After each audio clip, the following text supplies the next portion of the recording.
মধ্যপ্রাচ্যে চলমান উত্তপ্ত পরিস্থিতির মধ্যেই গাজা যুদ্ধের দ্বিতীয় ধাপ নিয়ে নতুন পরিকল্পনা জানালো যুক্তরাষ্ট্র, যেখানে প্রাধান্য পাবে হামাস নিরস্ত্রীকরণ, অন্তর্বর্তী শাসন এবং উপত্যকা পুনর্গঠন।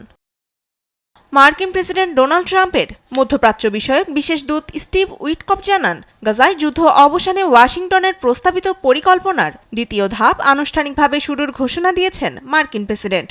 তার 20 দফা পরিকল্পনা এখন যুদ্ধবিরতিকে এগিয়ে নেওয়া হবে।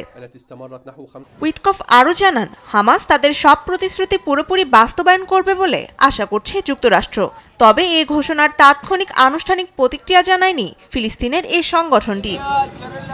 ট্রাম্পের 20 দফা প্রস্তাবনায় রয়েছে তথাকথিত বোর্ড অব পিস গঠন, যার নেতৃত্ব দেবেন ট্রাম্প নিজেই।